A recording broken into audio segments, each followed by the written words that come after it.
You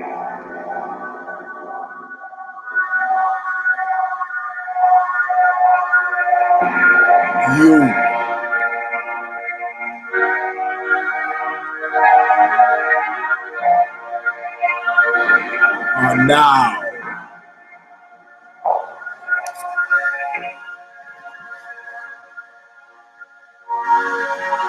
about to witness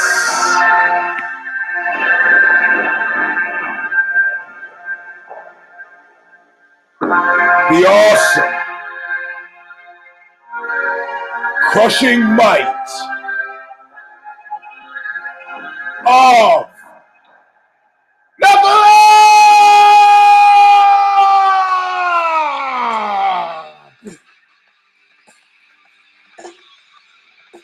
Well, my friend,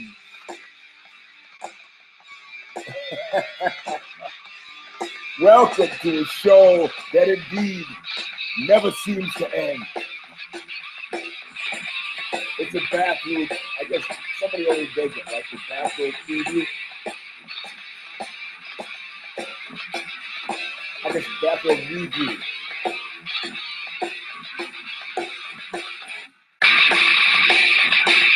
This is round number 225. I am your host, D.S. Robinson. The S stands for so satisfied, but not for the reasons you expect.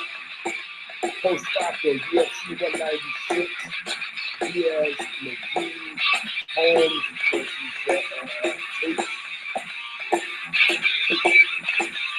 And a bunch of other fights. Yeah. Called correctly, baby. Called correctly. So we're going to let the hour start. And the words say it all. So we launch into the knuckle up of legislation. But not for the reason you expect. I'm tired. I'm getting sleep. I'm on my way back to nowhere. I took my time, but I could not seem to clear. I'm taking a real good look at you. I'm taking a real good look at your face. Being paid back and for always nothing. All right, turn it off because apparently you can't hear me when I'm talking when the music's going the whole time. We used to have a soundtrack, background music to create ambient noise sound, but it's super primitive, as you might have guessed. Anyway, it's super early, way earlier than I usually do the show, but a couple of things. One, my mind's been aflame with what I saw last night, as maybe many of you. So you guys will see it. I don't think Kid and I think we'll put it up until Monday morning, but those of you who are watching now will see it now. But my mind was aflame with what we just saw. And then, of course, the post-fight presser. And then, of course, a survey of the internet and Facebook and various news feeds, see what people are talking about and thinking about to see if their minds are right. You know, when a man's mother dies, you get a little rabbit in his blood and his mind ain't right. That's for George Kennedy. That line was from Cool Hand Luke, with George Kennedy and Paul Newman. George Kennedy passed a few weeks ago. I'm a movie buff. That was for him.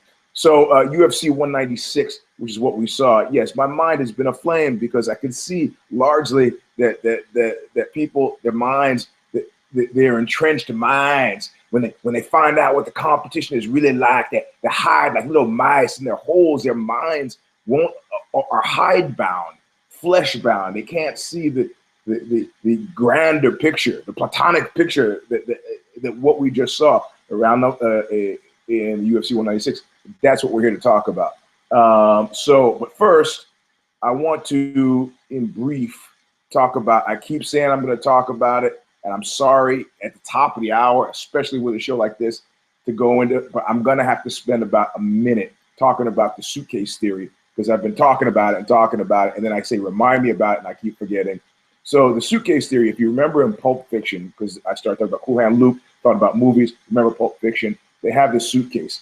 They never tell you what's inside the suitcase. All you do is you see the suitcase open and whatever is inside glows. Now, Tarantino, this wasn't an original thought to Tarantino.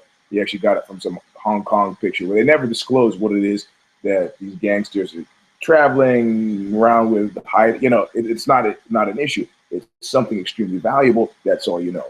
And so people are these suitcases.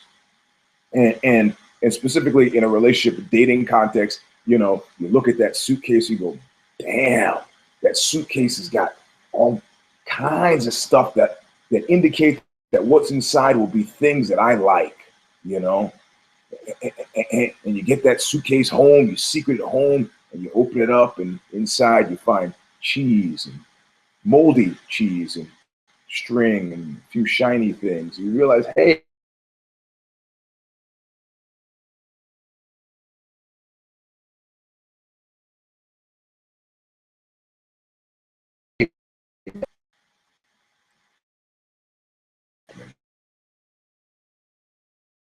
frozen.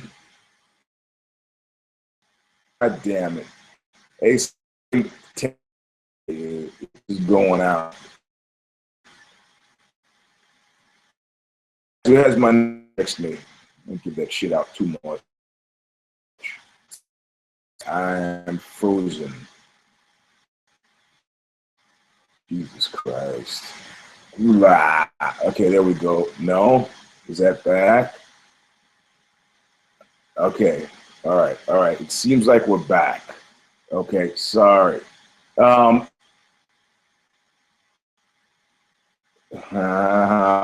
I gotta give 650-714-4891. Text me if you can see this. Yeah, I'm getting real weird glitches on my side.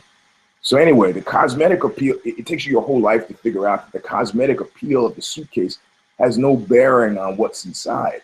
Some people figure it out sooner or later. And this will help you in your relationships because you realize, man, that suitcase has got silver buckles. It's got big, two big handles and things on it. You're like, my God, this suitcase is going to be full of glowing golden things.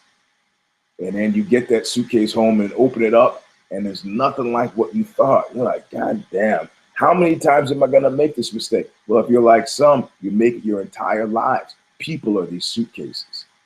Now, if you're lucky enough to actually have a suitcase that has gold inside, tell no one, keep that suitcase to yourself.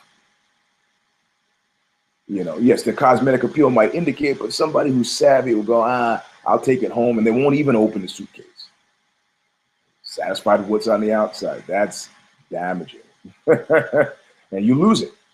And then somebody ends up with a suitcase with lots of good stuff inside. Don't lose your suitcase. In any case, you might think that this somehow ties into what we just saw. I'm going to use words like hubris. I'm going to use words like hamartia. I'm going to use words that seem to indicate that I've got a handle on what just happened to Conor McGregor. But you'd be absolutely, totally wrong. All right, I'm not going to start on the undercard like we usually do sometimes. In big fights, I never do. I just go straight for the top. And we're going to go straight for the top. So what we said, let's not forget for half a second what was said when there was when this fight was booked, which would mean essentially last show, which would actually not, it's not even last show, when the RDA fight was booked. You remember what we said. So this is not the last Knuckle Up 326, it's maybe the 327. But what was said was,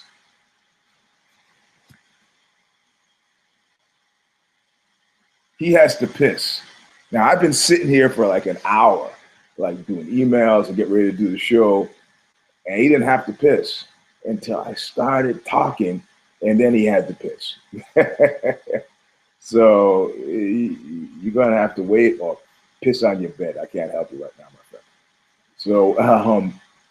So we said it was 326-27. We said that the issue is, when Conor McGregor goes up a class to fight RDA, what does he lose? If he loses the fight, I said this. I said, if he loses the fight, he can just go, oh, well, I'm not a loser of this fight. I am a winner of this fight because out of all you bums who fight here in the UFC, I've shown you that the fight is the thing in which the play is the thing, to quote Hamlet, in which we catch the conscience of the king. In this instance, the fight is the thing in which we'll catch the conscience of the king, the bald one, the king. This is what a fighter is supposed to do. Forget about the championship belt. The featherweight, that's still mine. That's still mine. Nobody's taking that away from me. But I'm here to fight. I got a limited number of years to do it. I'm going to do it in those number of years, and that's what it's about. You guys with your hurt vaginas, I don't know what to tell you. That's what Conor McG said. I'm paraphrasing. That's largely what he said. And at the time, I said he's got nothing to lose. If he snags RDA's belt, he's golden, and if he loses, he's golden. RDA gets hurt. On 326, I posited that he got hurt for the same reason that Jose Aldo got knocked out, that Conor McGregor actually had effectively crawled into his head. Now, I don't know. I'm going to try to fathom a guess as to why that happened. Maybe it could be if English is not your first language and you're still doing that two-step like I do with the languages I speak. Like if I'm speaking German, I still am not good enough so that I'm understanding it one for one. Somebody says something to me in German, I hear it in German, I translate it in English, and then I fashion a response from my English back to German to the person who's listening, who waves their hands and goes, look, just tell me in English.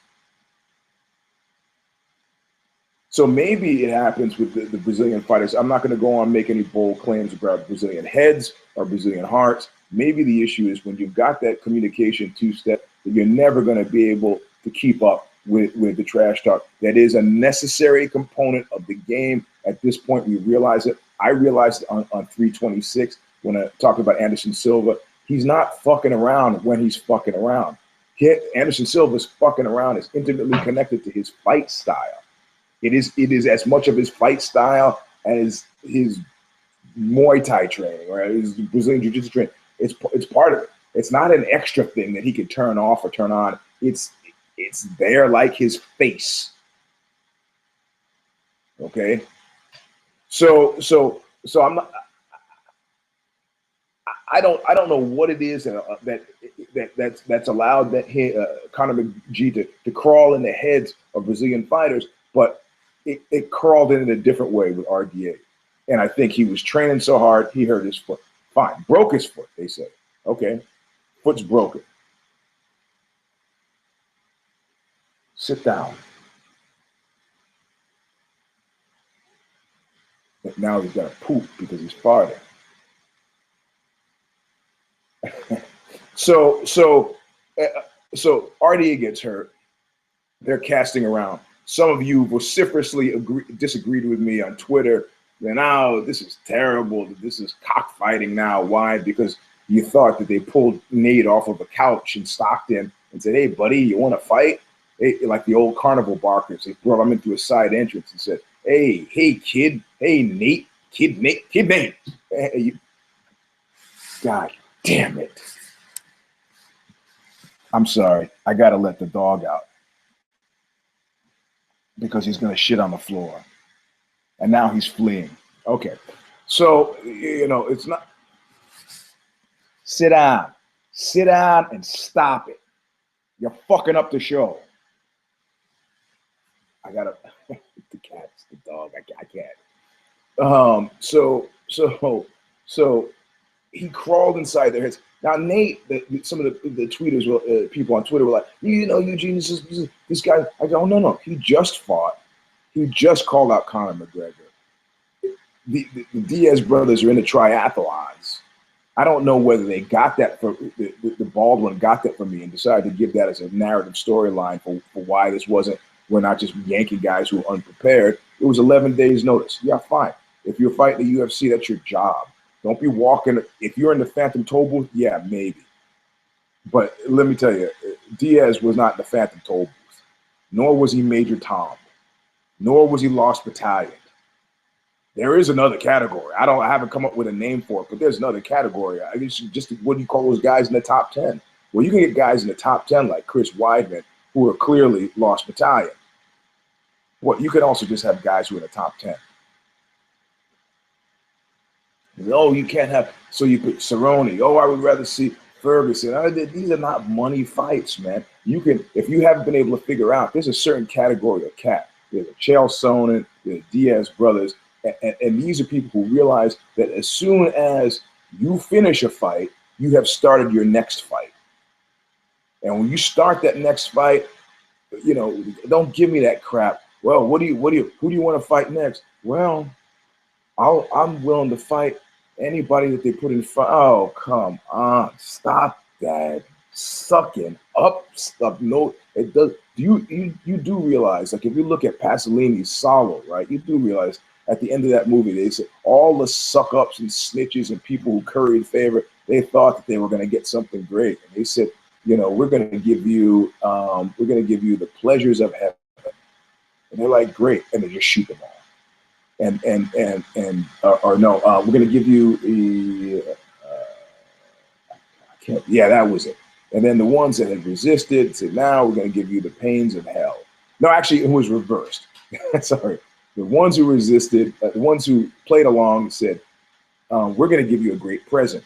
And then they shot them all. Then the ones who resisted, they said, and we're going to give you the pleasures of hell. And they were like, wow, resistance has some benefits. I resisted. They shot those guys, and so I'm getting the pleasures of hell. It's got to be much better. And then they had this 20 minutes of extended torture for the ones who resisted. In this scenario, you know what the Baldwin respects? He does not respect you calling him sir. Sir. He doesn't respect that. He's not respecting that. What he's respected is a man who walks in his own shoes, if you know what I mean. So he just, well, we picked this fight because the fans wanted it. It was the only fight that made sense. He called him out, and it wasn't accidental. If you're gonna go stumbling through life thinking stuff is accidental, people are like Donald Trump. What do you think this is accidental? It feels like it's off script. It's the best script of all when it feels like it's off script. So they pick Nate. Nate is picked. And then right away it starts. And you can see, I don't know if you've got the eyes to see, but look back at the press conference and look back at the weigh-in and look at this, a couple of press conferences, the photo session and the weigh-in, look at it. And McGregor lost every single one. Is it because that Nate doesn't have to do the two-step translation? He speaks English and right away he gets it. So he's a little faster, even given that he's a little slower. Well, nah, because for this system to work, they say for magic to work, for hypnotism to work, you have to be a party. You have to be a party to it, right? For it to work, like I have to be willing to be hypnotized before I can be hypnotized. So when McGregor is fighting the fight with his mouth, that's how it starts. And you are fighting and losing and aware of the fact that you're losing. You think it's, in literary terms, what we call foreshadowing. But he starts it with Nate. And I don't know whether it's because Nate doesn't have to translate. But for Nate, it's a very simple world. It's a very binary world. And it's like, you're going to beat me or you're not going to beat me. We're not fighting this thing to a draw. You know, and it's super simple. There's nothing else. And when I look at, you know, the optics of it are bad. And Nate put his finger on it. He goes, I'm not in the park playing touch, but now that guy with his motion drills, that actually is pretty useful. But that was the feint that set up the secondary shot, which is who are you training with outside of that guy? For your boxing, for your Brazilian Jiu-Jitsu, for your Muay Thai, anybody. You got your own spot in Dublin, let you go home after work. That's great. Who are you training with? You know, so he got a couple good ones. Gang Signs with one hand, Balloon Animals with another. And then Mike Hogan right away, friend of Knuckle Up. Mike Hogan is putting on his Facebook feed today, which I don't know if you're a friend of Mike Hogan's, you can see it, but he's giving McGregor, he's batting for the home team, but he's giving McGregor a very hard time for giving Nate a hard time about coaching kids. He's like, hey, I don't care how many Rolls Royces you have. It's about giving back to the community. Yeah, okay. Yeah, okay. The best scripts are the ones that seem off script. Don't for a second fall for this. By which I mean, very simply, get your pens ready. Everything that happened was what was supposed to happen. That's why I'm smiling now. I don't know what the numbers are. It's too soon to tell what the numbers are on this fight, but I imagine that the numbers were great. I'd like to think that the numbers were great. And if you didn't know, when they had the weigh-in and Nate sticks his hand, he goes, oh, McGregor he's fast, he adapts super fast. Like when they said, you call him a cholo, you think that was driven by racial animus? He goes, you're a fucking asshole to the guy from TMZ, and he doesn't go into the SUV at the last second. He turns and signs some autographs for some Latino fans. He's adjusted really super quickly. So they do and at the weigh-in, Nate holds his hands up, old style boxing, and he goes like that, and Conor jumps back. He's like, ah, and then got angry, right? Got angry because he had flinched. He had flinched first, and jumped back. But in that scene, you could see like, Jesus Christ, Nate's long. I met these guys in person. Sometimes like you see a guy on TV, you meet him in person, you're like, he's not that big. Guys have said that to me before. Man, I thought you'd be much bigger. Say, oh yeah, fucking try me. And the guy's like, no.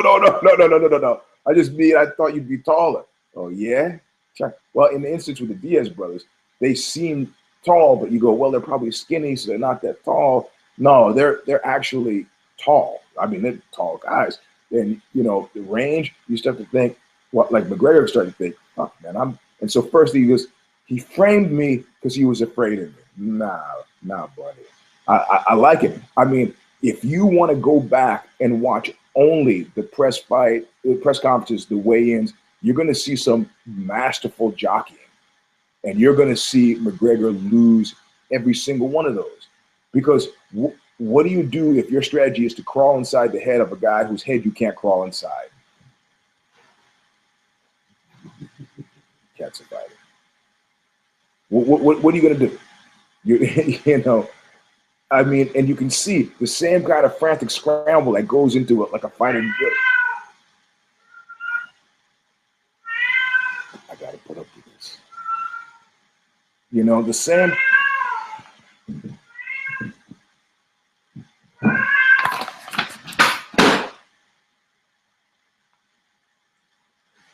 The same type of scramble.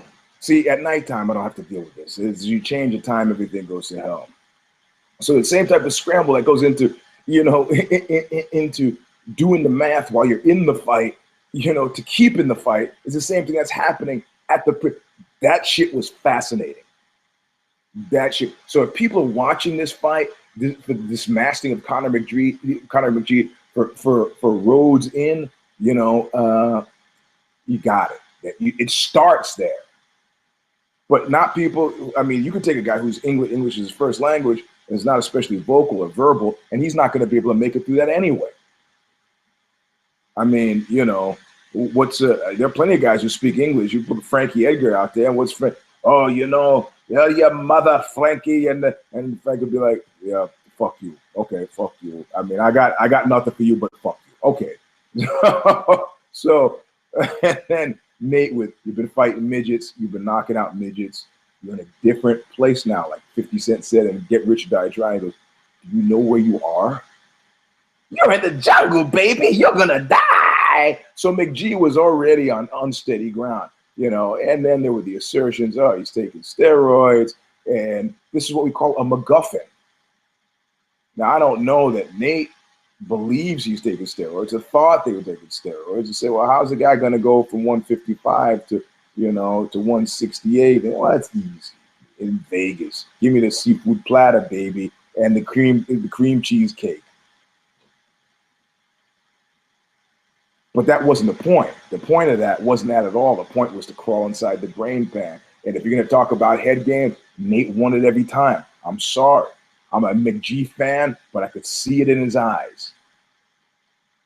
Because Nate, nearly as I could see, is actually telling the truth. He goes, you don't even believe the stuff you're saying. You're just saying stuff.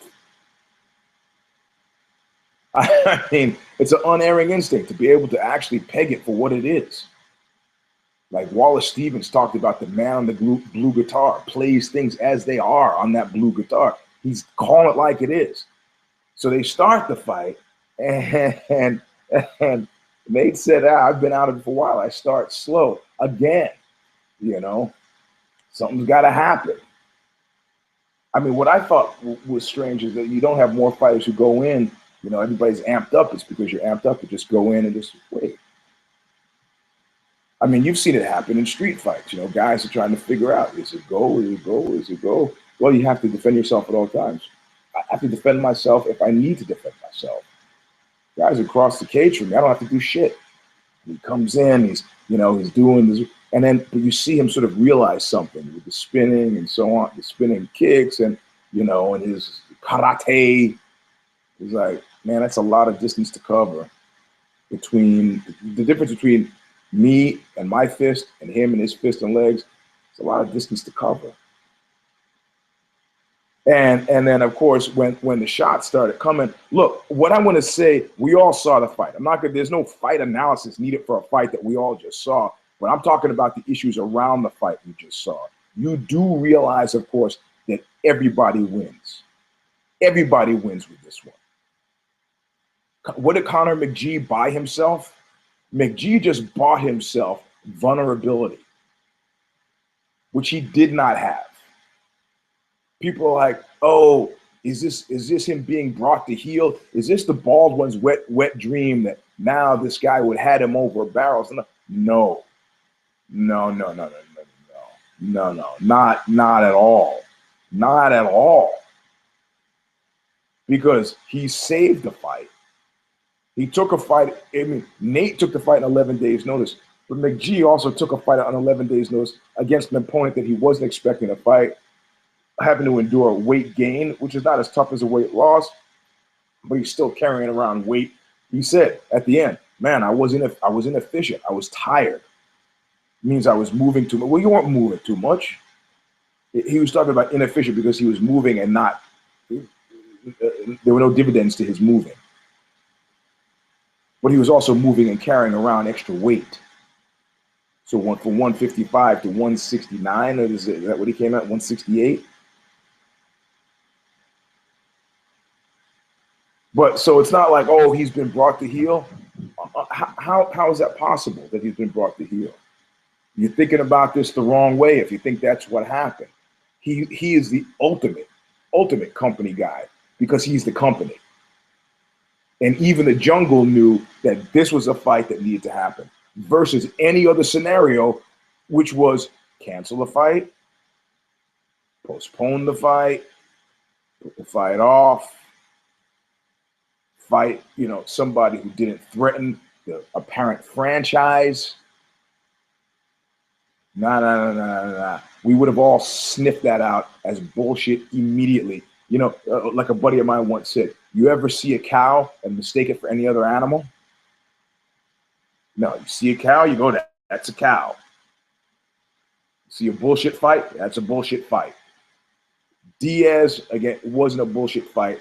Yes, they had theatrical entertainment elements involved, and now you see they're starting to do this director's chair setup, like the one with John Jones and DC. Boy, more. I'm going to read you something.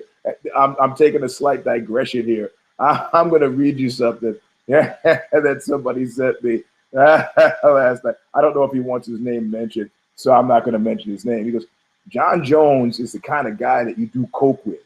And you think that this guy is crazy and cool to party with. And he says to you, turns to you and says to you, hey, you want to take it up a notch? And you go, yeah, sure, it's a good time. Then he pulls out a revolver and wants to play Russian roulette. Dude just plays on a different level. You think you can play with him, but then he just reveals another level of depravity, insanity, and intensity, and you just go, well, fuck me. That is the best text I got all of yesterday. And it had to do with the director's chair. But largely his director's chair setup started with McG and Jose. I mean, it's a really good setup. And they're doing it with everybody. Gadella and Janjajic. And I don't know if you got douche chills watching. It wasn't so much douche chills. It was game versus game. Watching Janjajic sitting there next to Johnny Boney Joni. I was like, I hope neither one of them have partners other places. Because there was a little too much. If you know what I mean. That's my Barry White impression. Because they'll kind of goof it off, and then she starts to kind of like actually blush. I'm like, oh man. I might only been in Vegas. Yeah, hey, we're gonna have a little party in my room. Oh, great. We? Yeah, you and me. Have a little party in my room. Very funny, very funny. If you have the eyes to see. So he is not a company, man. It's a company. This was the smartest thing to have happen. And he stood to gain everything, and he loses nothing. Because what he brought was vulnerability. And real vulnerability, not Hollywood vulnerability. It's not Hollywood vulnerability because of the fact that when in a loss, you always open the door to how you lose, which is in another way, opening a door for other people on how to win against you. RDA, who's now still lost battalionized, because if you tell me you care about RDA right now, I'm going to call bullshit on that. You haven't thought about him for the past week, and you know it. Yet you know it. But what did you see? You see that you can be talked out of things. You see that if you got a head game, that you are already 2 steps ahead. You see that range works with McG. See, McG's inexperience showed in that he didn't pace himself in this fight. Like he said and realized immediately, the guy's a genius for adapting that quickly. And you see something else much more important. His ground sucks. When was the last time that you saw a top 5 guy belly up and get the hooks put in so that his feet are elevated? When do you see that? Now, like somebody suggested, hey, dude, he's scrambled. Doesn't know what he's doing. Okay, I got you. I agree. Maybe that's what happened. Didn't know what was going on. Okay. But what you reveal, you yourself, like Demir, you and Raging Bull, you yourself don't know what you yourself just said. You know, I mean, I suspected after the Chad Mendes fight that he was somehow deficient in that, but I wasn't sure. I go, Nate's not, he's in the cage and he's, doing his double leg shoot, to warm up. I think that was just to get in his head. I don't see Nate. He's a taller guy. I stopped shooting in when I realized I was trying to shoot in on shorter guys who were going to beat me to the lower position faster. Why waste your time? But that wasn't the point. Again, that was a silent. They say there are 2 conversations anytime you have a conversation. There's the one that we're having here, the one that anyone who walks in could hear, and there's the other one, the subconscious, the not spoken conversation that's happening. That's what I'm talking about when I look at Janjajic and Johnny Boney Joni. There was a secondary conversation happening there that if you had the eyes to see and the ears to hear, you would know it was all about yeah, that's my Barry White. So Conor McG is still the fucking Messiah because he gave the world of MMA something. Is that I'm gonna purchase some vulnerability, and it's real vulnerability. I'm gonna gamble that by July I can spend enough time on the ground to not be as threatened on the ground. I mean, he was outpaced on the feet too, but that had a lot to do with range and the fact that Nate's a great fucking boxer for the kind of boxing he does, right? and a tough guy, and not liable to those hijinks. So, I mean, I'm not saying that. I'm saying a couple of things. I'm saying Nate really won. I'm saying that McGregor really lost. But I'm saying in McGregor's loss, like he said, I'm humble in victory. I'm humble in defeat. And I immediately tweeted out, yeah, I'm rich in victory and I'm rich in defeat. And it's not all about cash. I'm not talking about that necessarily, though I am talking about that. But I'm talking about the fact that dude is golden. He's even, those of you now who are thinking, McGregor, where is he? What lost battalion is he? No. You're missing the point. You thought he was gold before? The shiny thing inside his suitcase is doubly shiny. He's not the company. He's not a company man. He is the company, like he said. I mean, he sacrificed it all. Is that what he didn't sacrifice it all? He did something to advance his standings down the road, and his standings are the UFC standings. They're intimately related. It was a sacrifice play, but which it's not a sacrifice if everybody benefits. But it was a sacrifice for him because he opened the door, and he's gambling on, I can make up for the shortfall in time by July. You guys will see. Now, if there's some Schadenfreude, where the Baldwin is just like the rest of us are just happy to see a loudmouth lose, like we sometimes do, that's even better. He's given us that too. Now, where I start to go, where I start to get a little bit out of joint is when, I picked Nate Diaz, so I'm pretty happy Diaz won. But Diaz says, I stepped in. It's time for the bald one to step up too. And it's easy. Not because you're not exactly fucking right, but there's certain type. Yeah, I got it. Say it at the press conference. It'd be nice. I mean, in other words, signal your intent. Get ahead of create a narrative and get ahead of the storyline that has you did me a favor. Nah, there are no favors in this business. Fuck your favors. How much money did we make on this fight versus how much would your loss had the fight not have happened? How much more? I mean, of course, now they kind of remove the, Nick Diaz comes to the rescue. That's okay. That's okay. There are other people I would have liked I still wanted to see Nick the fight. And now Conor can do just what he needs to do. McG can just go back down to fight RDA in July. He gave RDA a gift. Because if RDA is not sitting right now saying, you know what, I'm going to work on a decent shot and I'm going to choke this guy out on the ground. Everybody is happy. Now, all the Irish guys dressed up as leprechauns in Vegas, they're not happy. But they're looking at the wrong picture, just like all those British fans who were cheering on Bisping last week. I'm getting a lot of people, a lot of British fans, right? Like not the 15% fans, the 85% hardcore fans, in the UK who are writing me going, hey, man, you're fucking right. I mean, I love Bisping, but you are fucking right. Don't do this gerrymandering seats in the Titanic and give me this fourth round crap. But I don't want to talk about that. That was 326. This is show 320, round number 325. We're going to talk about that. So you say, Eugene, how could you be happy with Holly Holmes? And I go, it doesn't matter. The Holly Holmes, Misha Tate thing, outside of the fact that Misha will now send me more bikini photos, which is why I defriended her on Facebook to begin with, because I couldn't stand it. You're a fighter or you're a sex symbol. I don't want my fighters being sexy. It makes things confusing for me, especially since I'm training. Like Beavis and Butthead. Next thing you know, you'd be popping boners on the mat. Who knows? But if you think about it, now, one, Holm lost.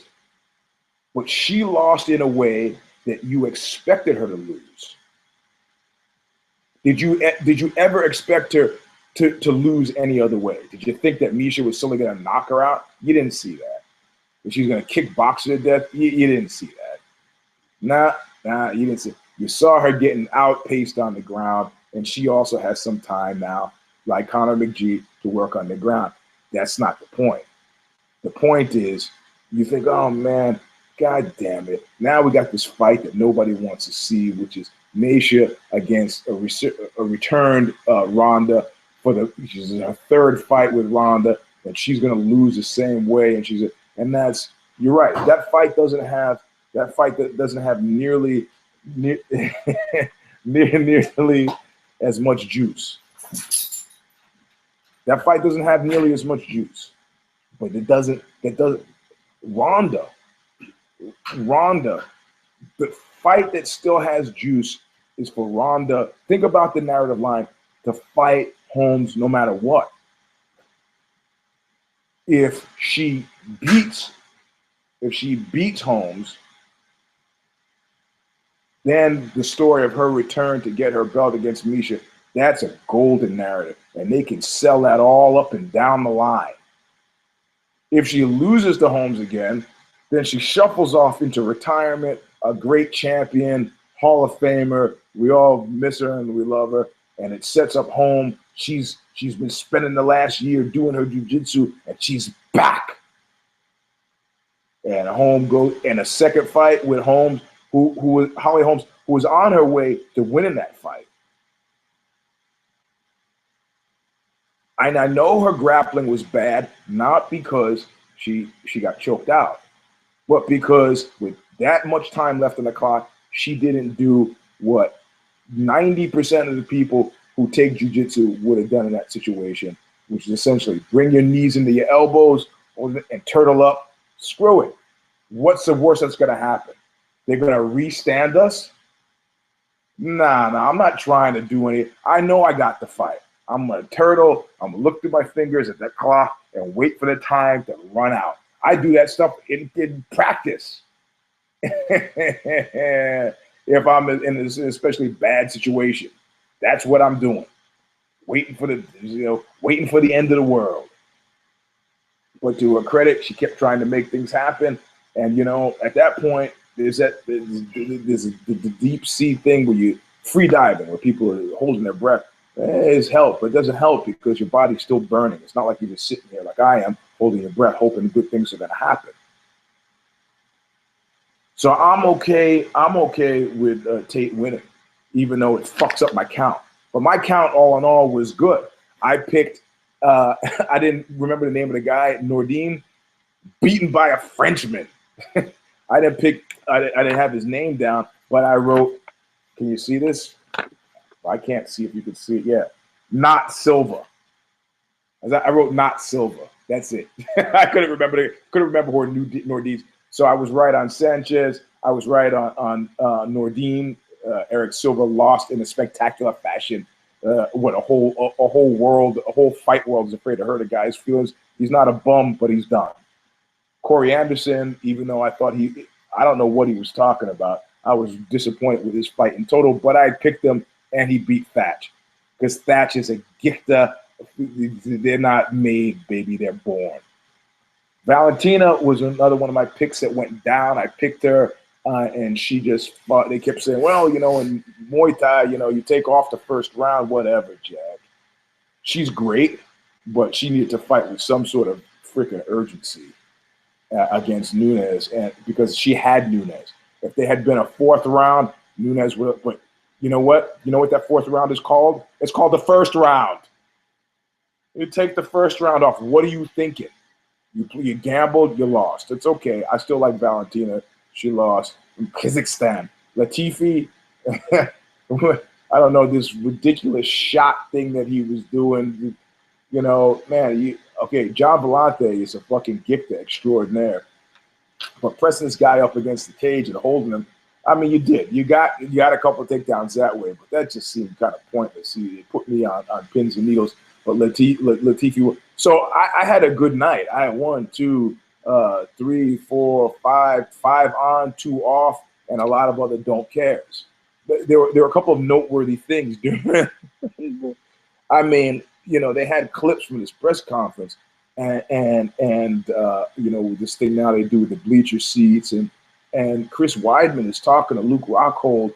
He goes, yeah, your team, AKA is done. You're bums. So everybody is like now the tone and the timbre of public discourse now set by Donald Trump And I know you guys expect me to hate Donald Trump, but let me tell you, if there's a Democratic bus crash, a plane crash, like Buddy Holly and the Big Bopper, and they all go down, and the only people left for me to vote for are Republicans, I'm going to pick a Trump over a Ted Cruz and a Marco Rubio and a John Kasich any day. You know why? Listen to me carefully before you flip out. I'm going to tell you why. Because I'm always going to pick the cynical opportunist over the true believer. True believers are crazy, and you can't work with them. You can't do business with true believers. You can do business with cynical opportunists, and that is that. That's why they're not going to release the New York Times tapes, because it indicates to no doubt, uncertainty, that you can do business with a cynical opportunist. And it's as the wind blows, buddy. These are the guys that survive. The true believers, and I can't stand Ted Cruz's fucking face. Remember what Cesar Gracie said about Kyotera? That's what I want to say about Ted Cruz's, that voice, that I just hate the true believer thing. I just hate it. Trust Ted. No. So sorry. I lost some people already with the Trump thing. I'm not voting for Trump. I'm not a Republican. But if I have a choice between Ted Cruz, Marco Rubio, John Kasich, I'm picking Trump. Because those other guys are fucking morons. That being said, I'm going to vote for Hillary. I'm disappointed about what she did with the Oslo peace accords and Clinton the first time around. She sort of fucked Israel. Just a little bit. Just a little bit. And you anti-Semites out there who've been drawing me into this dialogue, you know, they're two. There's a guy, a racist and an anti-Semite, and we're going back and forth. You do realize I'm paid to do this. I could keep this up all day. I don't care. But you can't. He goes, well, the Nazis, you can't do it. 12 minutes. Look, hey, man, you know, we have already proven that societies that murder their citizens are unstable societies. And unstable societies don't do a good job of perpetuating themselves. How come you can't see that 1,000 divided by 12 leaves the Third Reich aggressively wanting? Okay, you came back. You came back for the Nazis. I can see the number of viewers. They're like, oh, he's talking about Trump. Nazis. And I made no connection between the two. But so they're on the bleacher seat, and Rockhold is it. And Rockhold's not the most verbal guy. He's not going to do any McG. And Weidman is like doing a better job of it. He's like, straight, your team sucks. You're bums. You're gonna lose that belt. Like DC's gonna lose that belt. Like Kane lost that belt. You guys are finished. You guys are done. And it was almost amusing till you realize that was Chris Weidman. Did he bring that wood pile with him? I mean, this is, just because you're in the Lost Battalion doesn't mean you can't talk good smack. He's hollering into the wind, man. He's dancing in the mist. He is still Lost Battalion. God love you, but you're still Lost Battalion, my friend, because I got news for you. You're not getting by a healthy Rockhold. That's not going to fucking happen. You know how I know it's not going to happen? Because Ray Longo's not saying it's going to happen. Maddie Serra's not saying it's going to happen. Nobody but you was saying it's going to happen. It's an awareness issue, my friend, but I like that you're trying to drum it up. Because if you do pull off a win, there are ways to get from Lost Battalion back to center stage. But thus far, I've not seen somebody who's a better fighter historian than I am to tell you whether that's happened. Like some guy who snatches victory from the jaws of defeat and goes from Lost Battalion back to center stage, but I'm not seeing it. Cain Velasquez, after he got beat by Junior Dos Santos the first time, was not Lost Battalion. He said, I blew it. I knew I blew it. I got it. I got it. I got it figured out how I blew it. Dying. But why sitting there, John, in the bleacher? Phenomenal. I mean, it's not often that you hear echoes of stuff from the Lost Battalion, but that was bullhorn stuff. Lost Battalion. and it was straight from Conor McG's playbook. So you see how completely how he's transformed the setting, and it's good for business. It's good for these. I mean, why is Misha? Misha is more attractive than this, that, but why is she not bet? Because she's got zero fucking personality. You open up that suitcase, there's nothing inside. I mean, I'm sure she's perfectly nice. I like her. She reminds me of an ex of mine, but you look at the Q rating, it's not there. It's not exciting. I'm not thrilled. It's like, nice knobbies, whatever. I don't want to think this but she's sending me the bikini pictures. I got to see it. Okay. So this is set up perfectly. Perfectly. Ronda fights Holly, big money fight. Ronda loses to Holly, big money, have a Fighter Expo, announce her retirement, big deal. 2 good moves. Ronda, when she beats Holly, loses to Holly. From Holly's side, Holly beats her, good for Holly. Holly loses to her. I guess if Holly loses to Ronda, then you got a lazy Susan of fights that you make in this top 3 until there's finally an undisputed champ again. But I don't see that happening. I'm not seeing Holly losing to Ronda. No fucking way. Is it a smarter move to have Ronda fight Miesha right now? Well, not right now, but next fight. Why not? Why not? Why not? If she loses, you get back your Holly fight. If she wins, if Tate wins against Ronda, Ronda has the retirement thing, and you get your Holly fight. You can't win for losing. Or you can't lose for winning, whatever the thing is. Yeah, that one. So it was people say, oh, look at the bald one. Yeah, they didn't want to see Holly. They were getting some, Holly had a lot of, he's not thinking about this the right way either. Holly had a lot of juice. And they had already shut, maybe Misha, maybe this could be Misha, maybe she was actually Lost Battalion. Maybe.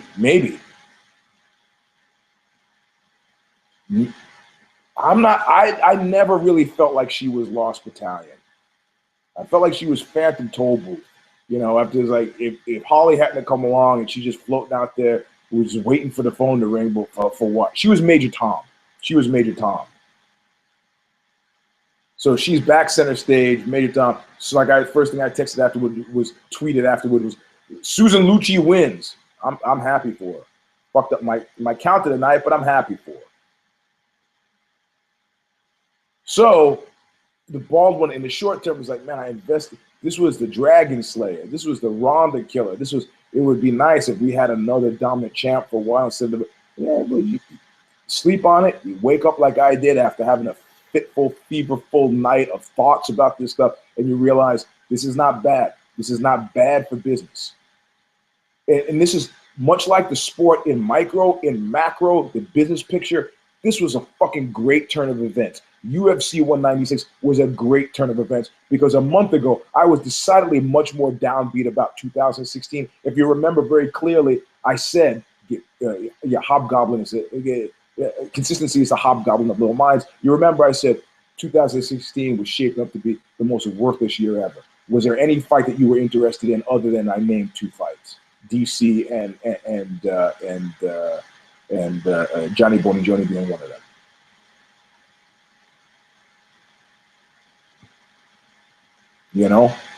So and suddenly, boom, RDA drops out, boom, Diaz is in, and we have a shift. I mean, this is the thing about MMA. In the sudden turn of events, bing, you've got a remainder, or at least the short-term order of 2016 that's thrilling, whether it's, Holly, Ronda, Miesha, whether it's now you got a reinvigorated Diaz, Nick coming out of this suspension thing that's now ending. You got McG purchased some vulnerability. At the same time, all the boats rising. When was the last time? What did he got a bonus of $500,000? Nate Diaz. I mean, when was the last? He's making some Bieber money, right? So I mean, all of a sudden we go from a relatively downbeat assessment not even a month ago to things just looking golden and shiny. If I had sunglasses on, I'd put them on.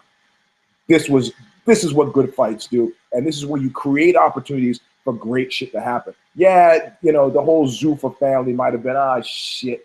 Yeah, Holly, and of course they're over the barrel because when somebody's lost battalion, you do the Hollywood fucking fade, the chimp chill out, and that person remembers. If you don't think Tate remembers when she was Major Tom and the phone wasn't ringing, then what is she going to demand? She's not creative enough to demand much other than what?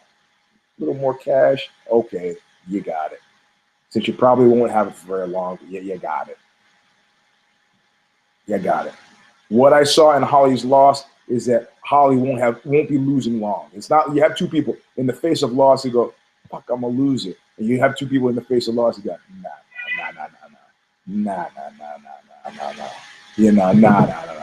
This is not gonna, no way. Anyway, that's the show. I'm sorry to do it so early. The cat, the dog, the glitch stuff at the beginning. I did the best I can with what I got. So, short order. I don't know how you were thinking about this. You're either up there grabbing your crotch, flipping the birds to Conor McG fans, or if you're a Conor McG fan, you did give him the double fingers to Diaz fans. But this was everybody wins. Everybody. You, me, Conor McG, Diaz brothers, Jake Shields was. Were there any? I guess the question is: were there any definable losers from this whole affair? Yes, Chris Weidman. Chris Weidman's like sitting there, like you just lean over and punch him in the mouth. Hey, you just hit me in the mouth. Yeah, whatever, man. You were sitting there. Whatever. I had to take a shot at somebody. It's you. Were there any losers from this thing? Yeah, John Vellante is done. He was already a gifter. And we always knew you would lose, but never quite so spectacularly. Is Sanchez in the Hall of Fame? Kid Nate says, fuck no. I don't know. I like Sanchez. I picked him to win. Kid Nate did not. My count on this is once again, I'm besting Kid Nate every turn of the road. Omar, I think it's Omar who's doing the stats. I really love it that you're doing figuring out the stats on this. Yeah. But anyway, that's the show. We'll see you later on in the week for a If I Did It. Care Don't Care. Well, there's no fight next weekend, so there's no Care Don't Care preview. Also, you see, if those of you who are on Twitter, at Eugene S. Robinson, I'm more on Fight Night, more active, figured out how to actually tweet on the phone, so I'm doing that. Anyway, this is the end of the show. We'll see you soon. Those of you who stayed up, got up early to watch with me, thank you very much. But, look what you made me do!